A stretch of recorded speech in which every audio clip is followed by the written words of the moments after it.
Hi, the great problem with the reporting of price data in mainstream media is that it's so generalized. It talks about a single figure for the whole of the country, which is ludicrous, or it gives us a single figure for each of the capital cities, which is also ridiculous, and completely ignores, generally speaking, regional Australia, which is where a lot of the growth markets are at the moment. So finally, with great relief, we note that Domain has published some detailed data which drills down a little bit deeper. Now, it's something we do at Hotspotting every 3 months. We do the whole country, town by town, suburb by suburb, looking at sales activity and what's happening with prices. Domain's broken it down into regions, and I want to concentrate on a couple of aspects of that, not the whole country, because that would take a long time. But firstly, I want to focus on Melbourne. Now, its latest figures, these are for the June quarter. Okay, so these are figures that tend to predate most of the recent positive events that are seeing an uplift in activity and sentiment in real estate markets.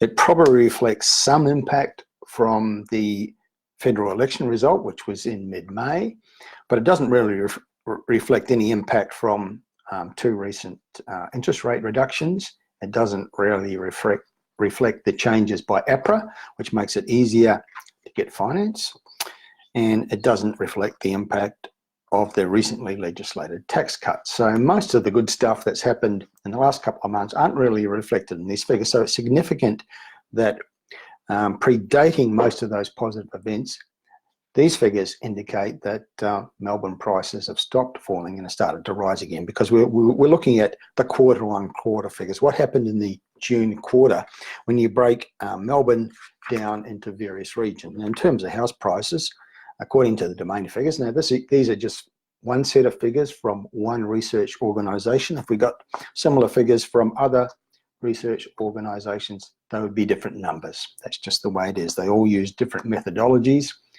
And so it can be very confusing, and sometimes the results from one research firm conflicts with another. Anyway, these are the main figures for the June quarter. In quarterly terms, quarter on quarter, the inner Melbourne region is up 6.5%. That's a big increase in one quarter. If you annualise that, it's a massive increase. Inner south is up 2.4%. The northwest is up 4%. The outer east is up 1.4%. The southeast is up 1%. The west is up 2.6%, and the Mornington Peninsula is up 2.3%. So virtually every region of the Melbourne metropolitan area, that's house prices, rose, in many cases significantly, in the June quarter, before the impact of most of all those positive events that I just talked about have actually started to play into the figure. So we'll probably see more impact show up in the figures for the September quarter in about 3 months' time. Now, if we look at the unit prices, the median prices for units region by region across the Melbourne metropolitan area, according to Domain, we find that they break it down in 2, 4, 6, 8, 9 regions. 8 of the 9 regions had increases, in many cases significant increases, in the June quarter. The northeast was up 9%. That's a lot in one quarter. The inner region of Melbourne, 5.6%, the outer east and the southeast both about 5%. So these figures indicate quite a significant turnaround in the Melbourne market in the June quarter, which is probably not the prime part of the Melbourne market. Everyone talks about the spring selling season.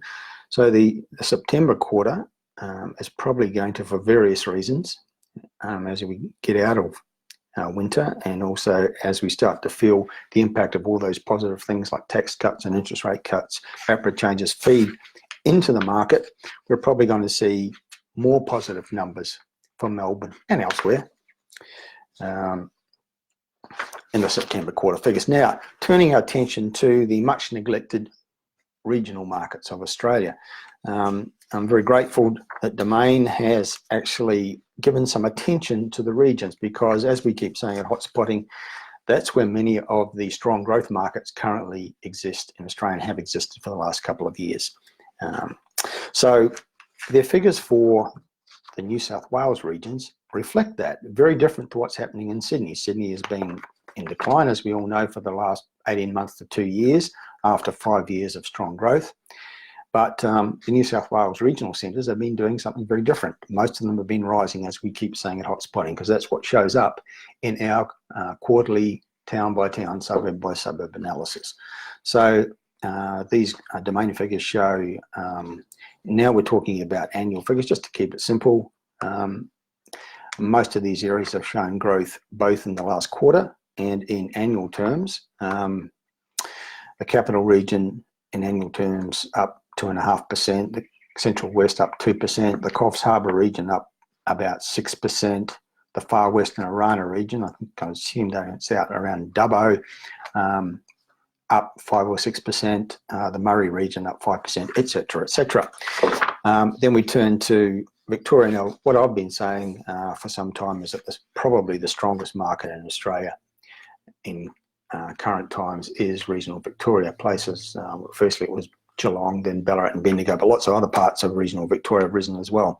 Lots of strong demand coming into those markets out of Melbourne, home buyers and investors priced out of Melbourne, or for other reasons seeking a different lifestyle, perhaps higher, cheaper entry prices, higher yields. All of that has boosted these markets. So in annual terms, according to the domain figures, Ballarat's up 10%, Bendigo's up 6%, but they record an 8% increase in the June quarter for Bendigo. So we have the Latrobe Gippsland region up about 6%, the Northwest is up 8%, Shepparton is up 10.5%.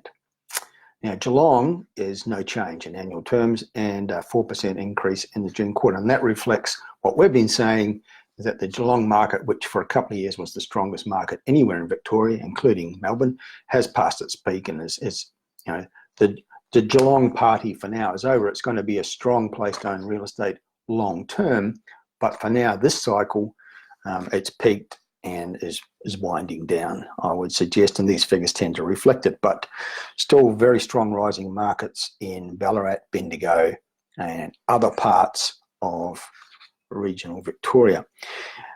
It has figures for regional Queensland. It's kind of a mixed story. Queensland is increasingly starting to produce growth markets in the regions. Many of those areas that were impacted by the downturn in the resources investment boom showing recovery signs. And so I think the next quarter, the September quarter, is going to show stronger figures for regional Queensland. But in the meantime, Mackay in annual terms is up almost 10% according to the domain figures. Toowoomba's up 5%. Both those centres strong increases in the June quarter. Townsville, no change in annual terms, which would tend to suggest that the Townsville downturn has bottomed out. We're suggesting that Townsville's got so much in the mix coming up in terms of big spending on infrastructure and other forms of development that it's going to turn into a growth market sometime soon.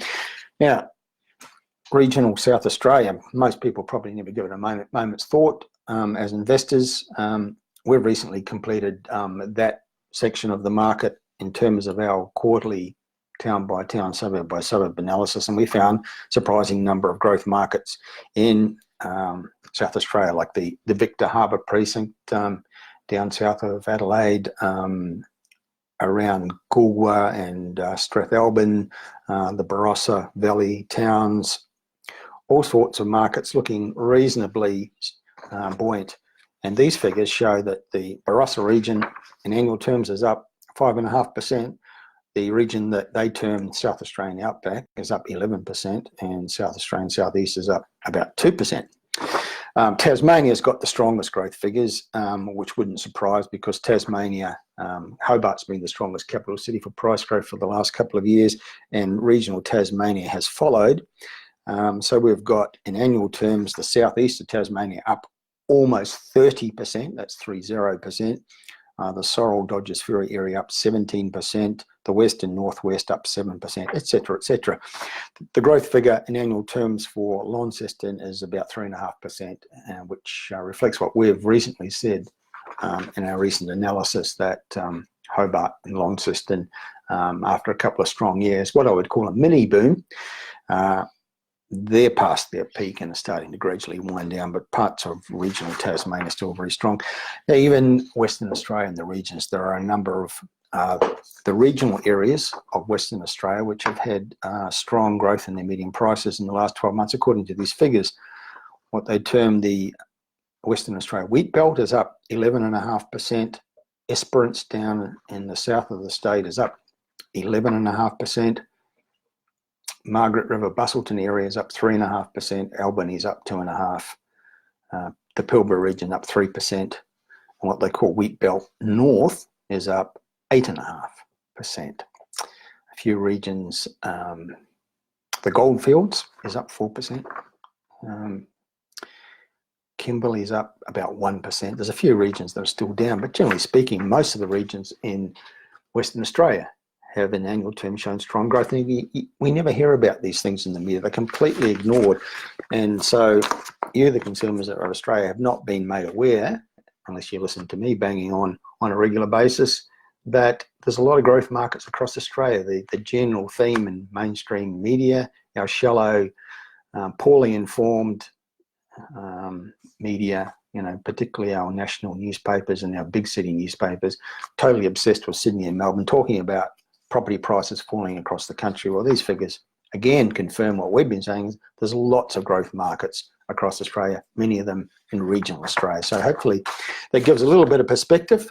Most regional markets, according to these figures, and also according to our analysis, are rising markets, and good price growth to be had there, as well as much lower entry prices in the big cities and better rental yields. So that's why we call it a win-win-win situation if you invest in a good, strong, diversified, growing regional centre. And also, I'll remind you at the start of the broadcast, the figures showing strong revival in the Melbourne market, and we think that's going to be even stronger when the figures for the next quarter, the September quarter, come out. That's it for now. Hope you found that informative. Got any questions for me, type them into the website, the Facebook page below this broadcast, the comment section, and I'll do my best to respond. That's it for now. Let's do it again soon.